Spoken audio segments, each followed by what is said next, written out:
있습니다. 자, 신앙 원칙 세 가지 나눴죠. 첫째는 하나님께서 찾아오신다는 것입니다. 하나님께서 부르신다는 것이죠. 그 부르심 받으면 어떻게 해야 돼요? 떠나가야죠. 예. 그게 이제 두 번째죠. 첫 번째 하나님이 오셔서 우리를 부르시고 부르심을 받으면 떠나가야 합니다. 세 번째가 뭐였습니까? 그렇게 부르심에 응답하여 떠나면 하나님께서 그 길을 인도하신다는 것입니다. 하나님이 약속하신 것들을 하나님이 이루신다는 거죠.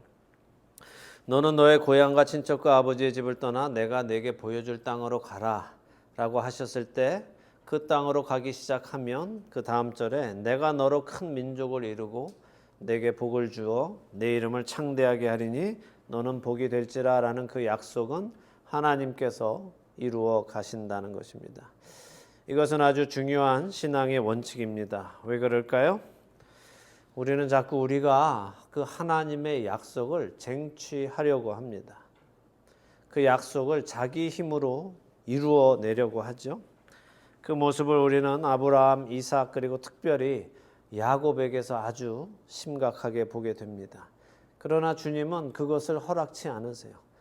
구원에 인간의 힘, 인간의 능력, 인간의 도움, 인간의 지혜를 넣는 것을 하나님은 허락하지 않으십니다.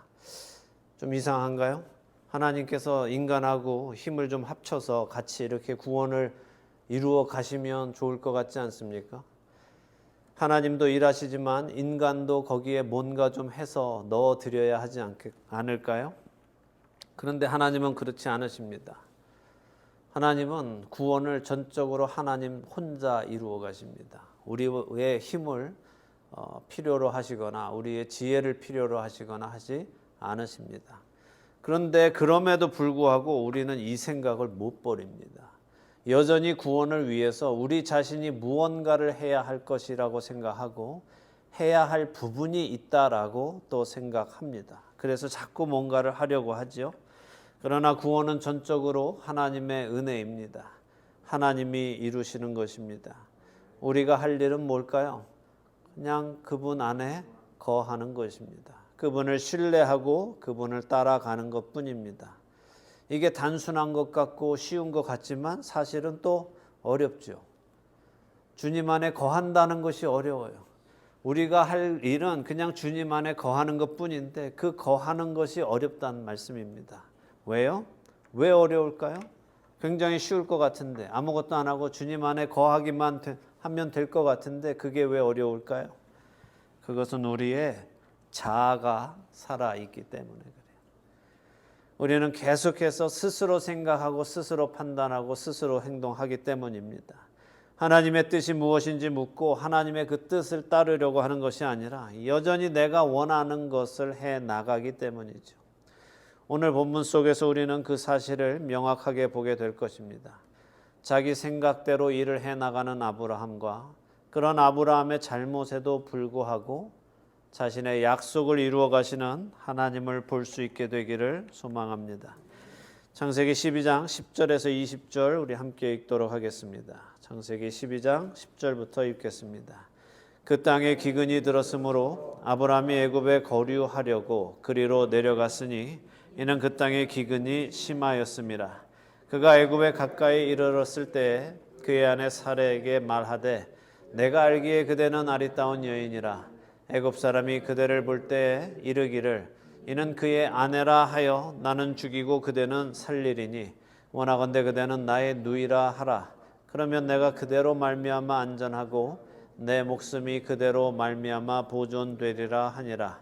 아브라함이 애굽에 이르렀을 때에 애굽 사람들이 그 여인이 심히 아리따움을 보았고 바로의 고관들도 그를 보고 바로 앞에서 칭찬하므로 그 여인을 바로의 궁으로 이끌어 들인지라. 이에 바로가 그로 말미암아 아브라함을 후대함으로 아브라함이 양과 소와 노비와 암수 나귀와 낙타를 얻었더라. 여호와께서 아브라함의 아내 사레의 일로 바로와 큰 집에 큰 재앙을 내리신지라. 바로가 아브라함을 불러서 이르되 네가 어찌하여 나에게 이렇게 행하였느냐? 네가 어찌하여 그를 네 아내라고 내게 말하지 아니하였느냐? 내가 어찌 그를 누이라 하여 내가 그를 데려다가 아내를 삼게 하였느냐? 내 아내가 여기 있으니 이제 데려가라 하고 바로가 사람들에게 그의 일을 명하매 그들이 그와 함께 그의 아내와 그의 모든 소유를 보내었더라. 아멘. 자, 하나님께서 가라고 하신 땅, 갈 바를 알지 못하고 도착한 땅, 그 땅에 왔는데 10절은 그 땅에 기근이 들었으므로 라는 말로 시작을 하십니까? 어떤 기분이 드세요? 하나님께서 가라고 하신 그 땅에 왔더니 기근이 들었다. 어떤 느낌이 드십니까? 어떤 사람들은 이 말씀 가지고 이렇게 해석하기도 합니다. 하나님께서 하나님의 말씀에 하나님께 순종해도 기근이 올 수 있다. 다시 말해 하나님의 뜻에 따라 살아보려고 할 때에 만사 형통하는 것이 아니라 어려움을 만날 수 있다. 이렇게 적용하고 해석합니다. 나쁜 해석 아닙니다. 좋은 해석입니다. 맞죠? 예, 맞는 말씀입니다. 하나님의 뜻에 순종하고 하나님의 뜻에 순종한다고 해서 만사 형통이 보장되는 것은 아닙니다. 어려움 겪을 수 있습니다. 근데 이 해석을 거기에서 끝내면 안 되죠. 하나님께 순종해도 어려움을 겪을 수 있구나. 여기서 끝내면 안 된다는 말씀입니다.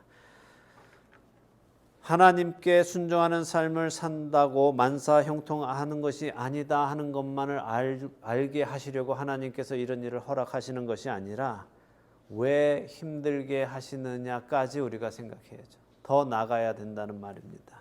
그냥 힘들 수 있다로 끝나면 안 되고 왜 힘들 수 있는가를 우리가 알아야 하죠. 왜 힘들 수 있을까요? 왜 하나님의 말씀에 순종하는데 힘들 수 있을까요?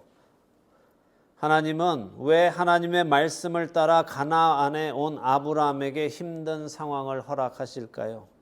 여기 이 질문에 대한 답이 바로 우리의 믿음의 수준을 알려주는 답이 됩니다. 하나님은 사랑이셔서 죄인을 위해서 그 아들까지 내어주시는 분 아니십니까? 첫사람 아담이 범죄하였어도 그를 위해 가죽옷을 입혀주시는 분이 하나님이셨고 동생을 죽인 가인에게도 표를 주어서 죽지 않게 보호해 주신 분이 하나님이십니다. 이렇게 불순종한 자들에게도 은혜를 베푸시는 하나님이신데 그런 그분이 하나님의 말씀에 순종하여 갈 바를 알지 못하고 그곳에 순종하여 나간 아브라함에게 어려운 일을 허락해 주신다면 거기에는 분명한 하나님의 선하신 뜻이 있을 것이라는 것을 우리는 믿어야 하는 것입니다. 하나님이시라면 하나님이 이렇게 하시는 데에는 분명한 이유가 선하신 이유가 있습니다. 우리가 그것을 보아야 합니다. 그냥 순종해도 고난받을 수 있다 여기에서 끝내지 마시기 바랍니다. 순종하는 자에게 고난을 주시는 이유가 무엇인지 고난을 허락하시는 그 이유가 무엇인지 아시기 바랍니다. 자, 그렇다면 그 이유는 무엇일까요? 그 이유는 하나님의 뜻을 이루시기 위함입니다. 하나님의 그 뜻을 이루시기 위해 우리는 힘든 과정을 거치는 것입니다. 왜 하나님의 뜻을 이루기 위해 힘든 과정을 거쳐야 할까요? 그것은 우리 인간의 성품이 하나님을 거부하고 세상의 모든 환경이 하나님을 거부하기 때문입니다. 이렇게 하나님과 반대로 가는 세상에서 하나님께서 택한 사람은 하나님의 인도하시는 방향을 따라 거꾸로 가기 때문에 힘든 과정을 거칠 수밖에 없는 것입니다. 마치 연어가 강물을 거슬러 올라가야 하는 것처럼 성도들은 세상을 거슬러 올라서 하나님의 나라로 가야 하기 때문에 어려움을 겪을 수밖에 없는 것입니다.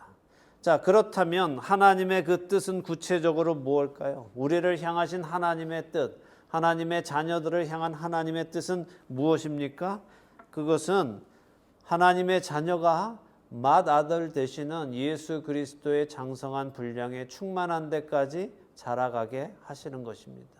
우리가 예수님을 닮아서 거룩한 자들이 되게 하시는 것이 곧 하나님의 뜻입니다. 자, 그럼 그리스도의 장성한 분량은 무엇일까요? 우리가 어떻게 예수님을 닮을 수 있습니까? 무슨 기적을 일으키는 거, 오병이어를 만들어내는 거, 이런 것을 닮으라고 하시는 말씀입니까? 아니면 십자가 앞에서 죽으실 때까지 하나님을 신뢰하고 하나님을 믿고 죽음을 맞이하라는 것입니까? 하나님께서 우리에게 원하시는 믿음은 어느 상황에서도 하나님을 신뢰하고 믿고 그분에게 우리의 모든 것을 전적으로 맡길 수 있는 믿음입니다. 하나님이 원하시는 것은 바로 그것입니다. 그 믿음을 닮게 하시기 위해서 하나님은 우리에게 어려움을 허락하시는 것입니다. 자, 이 기근이 옴으로 인해서 아브라함의 믿음의 수준이 드러나죠. 하나님의 부르심을 받아서 갈 바를 알지 못하고, 다시 말해 어떻게 그 길로 가는 것인지 아직은 제대로 모르지만 그래도 부르셨기 때문에 그 음성을 따라 그 길을 떠나왔지만 막상 어려운 상황, 먹고 살기 어려운 상황을 만나니까 아브라함한테 어떤 반응이 나옵니까? 먹고 살아야겠다는 반응이 나오는 게 당연합니다. 그 먹고 사는 것을 자신의 방법으로 찾는 반응이 나오는 거죠. 이게 바로 신앙 따로, 삶 따로, 믿음 따로, 내 생활 따로라는 것입니다. 우리도 마찬가지예요. 믿음이 생겨서 교회도 다니고 이런저런 종교 행위도 참가해서 행하지만 아직 삶 속에 믿음으로 사는 삶을 살아내지 못하는 수준들이 있습니다. 자, 아브라함에게 기근이 찾아왔습니다. 어떻게 해야 돼요? 기근이 찾아왔습니다. 하나님이 가라고 하신 그 땅에 갔더니 기근이 찾아왔어요. 어떻게 해야 합니까? 하나님께 여쭤봐야죠. 하나님 가라고 하셔서 왔는데 기근이 왔어요. 먹을 게 없는데 어떻게 하지요? 라고 물어봐야 하는데 아브라함은 어떻게 합니까? 아직 그 훈련이 안 돼 있는 거예요. 하나님께 여쭙는 삶의 패턴이 아직 생겨나지 않은 것입니다. 그래서 그는 애굽에 거류하려고 하나님께서 가라고 하신 땅을 떠나더란 말입니다. 거류한다는 단어의 의미는 여러 번 설명을 드렸어요. 어떤 의미입니까? 히브리어에서 거류한다 하는 것은 빌부터 먹고 산다 하는 의미예요.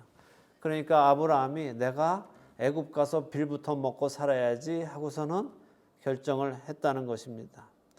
사실 당시 가나안 사람들은 기근이 오면, 흉년이 오면 애굽으로 내려가서 먹을 것을 구했습니다. 왜냐하면 가나안 땅은 비가 와야 농사를 지을 수 있는 지역이기 때문에 늘 하늘에 비를 바라고 살았습니다. 그런데 애굽은 어때요? 나일강이 넘쳐나서 늘 나일강의 풍부한 물 때문에 거기는 비가 안 와도 그 물을 대서 얼마든지 늘 농사를 지어서 먹을 것이 풍부했었습니다. 그래서 가나안 사람들은 기근이 오면 애굽으로 내려갔습니다. 자, 아브라함도 어떡합니까? 그 가나안 사람들을 따라서 당시의 그 문화를 따라서 애굽으로 내려가는 것입니다. 거기 가서 빌부터 먹고 살겠다 하는 거죠. 하나님께서 가라고 하신 그 땅, 내가 너에게 복을 주겠다 하신 그 땅을 떠나서 남의 땅에 가서 빌부터 먹고 살아야지라고 하는 것이 당시 아브라함의 믿음의 수준이었습니다. 근데 우리는 이 아브라함의 믿음의 수준을 정죄할 필요는 없습니다. 이것을 놀릴 필요도 없습니다. 이것은 그의 성장 과정을 보여주시는 것입니다. 그의 믿음이 처음에는 어땠는지를 보여주시는 거죠. 그런 그의 믿음을 100세에 얻은 아들을 번제로 드릴 수 있을 만큼의 믿음으로 자라게 하시는 것이 하나님이시다는 것을 보여주시기 위해서 그의 믿음의 민낯을 처음부터 보여주시는 것입니다. 사실 우리는 우리의 믿음이 아브라함보다 낫다라고 생각할 수 없지요. 우리도 처음 하나님께 부르심을 받았을 때 어땠습니까? 우리의 삶과 우리의 믿음이 같았습니까? 성경대로 살기 시작했습니까? 아니죠. 교회는 여전히 다니고 교회에서 여러 행위들을 하지만 우리의 삶은 여전히 세상의 방식으로, 내게 일어나는 일들을 세상의 방식으로 풀어나가고 그렇게 사는 것이 당연한 것으로 생각하던 때가 있었지요. 근데 그런 우리를 하나님께서 차츰차츰 변화시켜 가시고 괜찮아, 세상 믿지 않아도, 세상 따르지 않아도, 세상의 방식대로 살지 않아도 내가 나를 신뢰한다면 너는 살아남을 수 있다, 내가 너를 반드시 살린다 하는 것을 우리의 삶 속에서 차츰차츰 배워나가면서 우리의 믿음이 강해져 가는 것입니다. 아브라함도 마찬가지입니다. 그렇기 때문에 우리가 소망을 품을 수 있고 우리는 기대할 수 있죠. 아브라함이 이렇게 애굽으로 가서 빌부터 먹고 살려고 가다 보니까 애굽 가까이 가서 애굽 이제 보더 라인에 가다 보니까 어떤 걱정거리가 생겼어요. 그 걱정거리가 뭡니까? 아내가 너무 예뻐. 자기가 봤을 때 너무 예쁘게 생겨서 애굽 사람들이 어떻게 해요? 자기는 죽이고 아내를 빼앗아 갈 것 같다라는 걱정이 생겼습니다. 그래서 내어놓은 아이디어가 뭡니까? 아내에게 여보, 거기 가서는 내 아내라 하지 말고 내 여동생이라고 합시다. 그러면 그들이 나를 안 죽이고 나는 살게 될 거야. 이걸 지금 아이디어라고 내놓고 있는 겁니다. 이 아이디어가 나쁘죠? 나쁜데 왜 나쁩니까? 자, 지금 자기 아내 사라가 예뻐서 사라를 아내라고 하면 자신을 죽이고 빼앗아 갈 것이 걱정이 되어서 동생으로 하자, 여동생이다라고 합시다라고 했지 않습니까? 자, 그렇다면 남편인 것을 알면 남편도 죽이고 아내를 빼앗아 갈 사람들이라면 여동생이라면 어떻게 하겠어요? 아주 당연히 그냥 데려갈 거 아닙니까? available 하다고 생각하고 당연히 데려갈 거 아닙니까? 우리가 너 여동생과 혼인하겠다라고 할 거 아닙니까? 그러면 아브라함이 뭐라고 할 수 있겠어요? 제 여동생은 아직 시집 갈 때가 안 됐습니다. 그렇게 했겠어요? 나이가 65살인데 뭘 어떻게 막을 수 있겠습니까? 그죠? 여동생이니까 더 데리고 갈 거 아닙니까? 남의 아내인데도 데리고 갈 사람들이라면 결혼 안 한 여동생이라면 더 당연하게 데리고 갈 거라는 생각을 했어야죠. 그런데 아브라함은 그런 생각 안 하고 그냥 아주 잠깐 생각에 자기 혼자 살겠다고 이런 아이디어를 내어놓는 겁니다. 결국은 사라가 빼앗길 것은 이미 어느 정도 예상하고 있었다는 거죠. 그것을 예상하고도 거길 가서 먹고 살겠다고 지금 가고 있는 것이 아브라함의 믿음의 수준이라는 말씀입니다. 그래서 이 아이디어가 나쁜 겁니다. 아내를 내어주겠다는 거죠. 내가 먹고 살려고 내 아내도 내어줄 각오가 돼 있다는 것입니다. 그래서 나쁜 것입니다. 아니나 다르게 애굽에 가니까 어때요? 아브라함이 걱정했던 일이, 그가 우려했던 일이 실제로 일어나죠.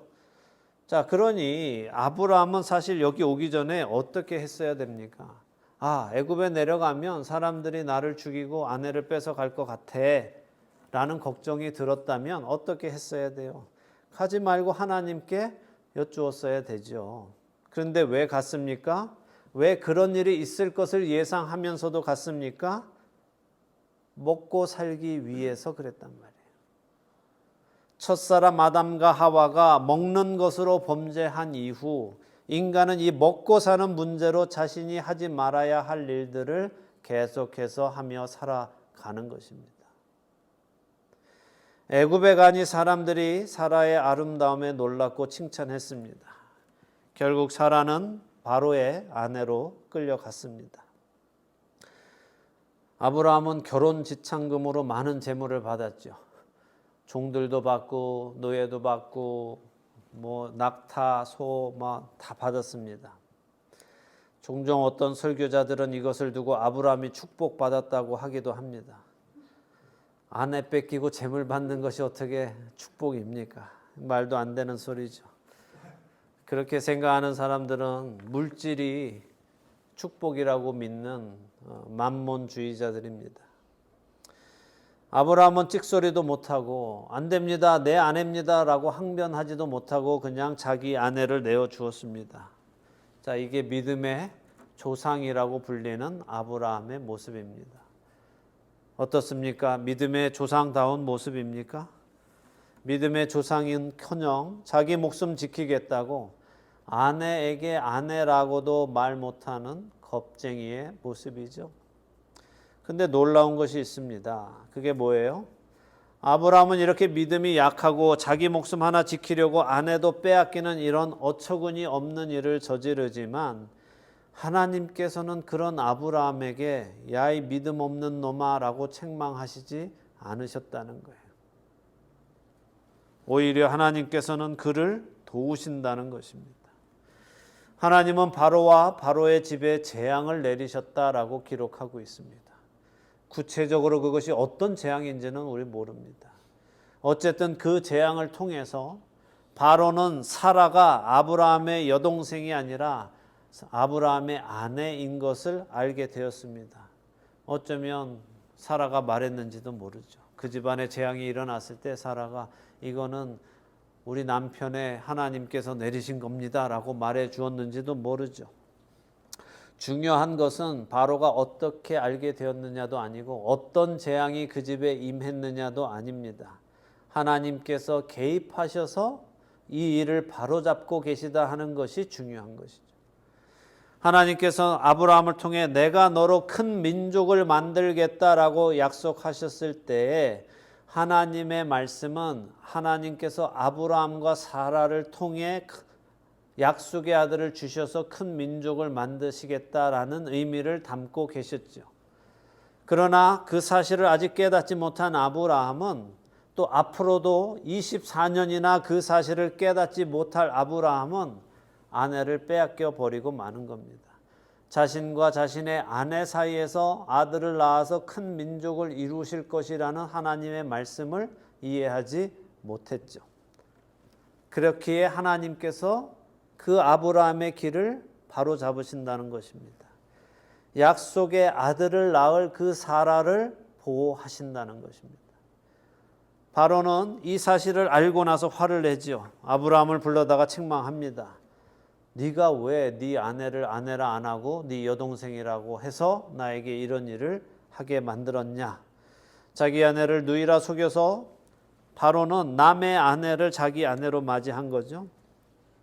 그런데 그로 인해서 자신과 자신 집안에 재앙이 내린 거잖아요.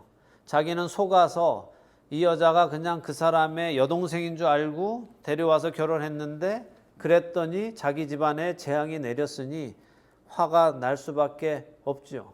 자기는 잘못한 게 없지 않습니까? 그래서 바로는 아브라함을 책망하면서 사라를 돌려주고 내보냅니다. 그런데 이게 이상하죠. 아브라함 당시 이미 애굽, 이집트 바로 왕은 어느 정도의 힘을 가지고 있었는가 하면 이미 피라밋을 짓고 있었던 때예요. 엄청난 문명과 엄청난 힘을 가지고 있었던 때입니다. 자, 춘향이는 일개 고을의 변사또의 수청도 들지 않아서 감옥에 갇히고 죽임을 당할 뻔했죠. 이도령이 안 나타났으면, 암행어사가 되어서 안 나타났으면 죽었을 거예요. 정치판에도 밉보였다가 죽어나간 사람들이 얼마나 많습니까? 그런데 당대 최고의 권력자 바로에게 거짓말을 해서 바로 집안에 재앙이 닥치게 한 장본인이 아무런 해도 받지 않고 거기서 나왔다 하는 것이 굉장히 이상한 일인 것입니다. 이 아브라함은 생각해 보세요.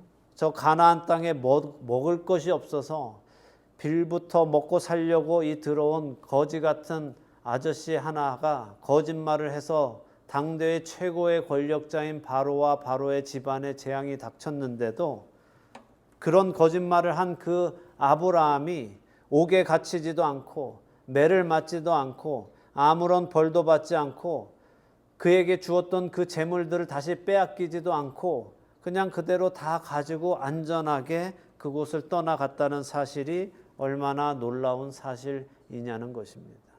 이게 가능한 일입니까? 세상에서는 가능하지 않은 일입니다. 이건 상식적으로 불가능한 일이죠. 이해가 안 됩니다. 공정하지도 않고 정의롭지도 않습니다. 여러분이 여러분보다 힘 없는 사람이 여러분에게 큰 해를 끼쳤을 때 여러분은 그 사람에게 그냥 아무런 피해 보상도 요구하지 않고 여러분이 주었던 그 모든 것을 다 주고 나가라고 하실 수 있을 것 같으세요? 그런 일은 없습니다. 사람이 정의를 내세우면 주었던 거 다시 다 빼앗아 와야죠. 아내를 여동생인 줄 알고 데리고 왔으면 다시 아내로 돌려줬으면 내가 이 아내를 데려올 때 주었던 모든 재물을 다시 다 빼앗아 오는 것이 맞지요. 그런데 빼앗지 않는다는 것입니다. 이거는 공정하지 않고 정의롭지 않은 일입니다. 그런데 그게 복음입니다. 잘못은 우리가 했는데 우리가 벌을 받지 않는 것이 바로 복음이죠. 그게 하나님이 하시는 일입니다. 하나님은 여러분 각자의 죄를 여러분 각자에게 벌을 내리지 않으시고 하나님의 독생자이신 예수 그리스도께 내리셨습니다. 여러분 중에 혹시 그 사실을 가지고 하나님께 따져보신 분 계세요? 하나님, 내 죄의 벌을 왜 예수님께 내리셨습니까? 그거 불공평합니다. 정의롭지 않아요. 공의롭지 않습니다.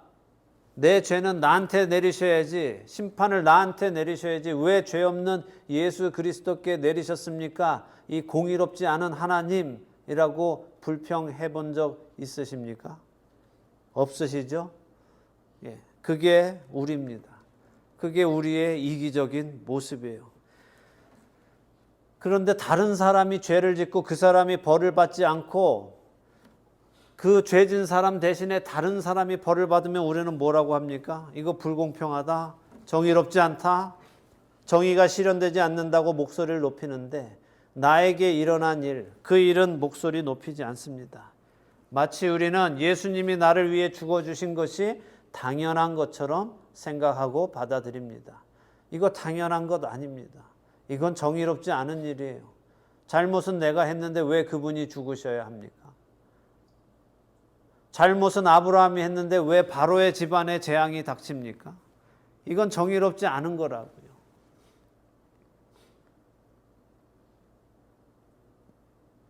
여러분과 제가 구원받은 것은 당연한 일이 아니라 아주 불공평한 일이고 정의롭지 못한 일입니다. 그래서 이것을 하나님의 은혜라고 말하는 것입니다. 하나님은 믿음 없는 아브라함에게 놀라운 일을 보여주셨습니다. 당대 최고의 권력자에게 거짓말을 했는데도 무사하게 지킴받음을 보여주셨습니다. 이렇게 하나님을 경험하는 삶을 아브라함은 살기 시작하는 것입니다. 그리고 그를 믿음의 조상으로 빚어 가시기 시작합니다. 여러분은 어떻습니까? 하나님 안에서 믿음의 사람으로 빚음 받고 살아가고 계십니까? 하나님께서 여러분의 삶을 이루어 가고 계십니까? 믿으세요. 아브라함이 세상에서 가장 큰 힘을 가진 사람으로부터도 보호받음을 믿으시고 우리 역시 하나님께서 이 세상의 가장 무서운 존재로부터도 지켜주실 수 있는 분이라는 사실을 믿으시기 바랍니다. 비록 아직은 아브라함의 믿음이 연약해서 실수를 했고 비록 아직은 우리의 믿음이 연약해서 우둔한 결정을 내린다 하더라도 하나님은 그런 우리를 가르쳐 나가시고 교육해 나가실 것입니다. 우리의 실수들을 통해 그것이 잘못된 것임을 깨닫게 하시고 올바른 믿음 안에서 자라가도록 하나님은 우리를 인도해 나가실 것입니다. 그 하나님의 인도하심이 우리 주님을 만나는 그날까지 여러분과 제 삶에 늘 함께 하시기를 예수 그리스도의 이름으로 축원합니다.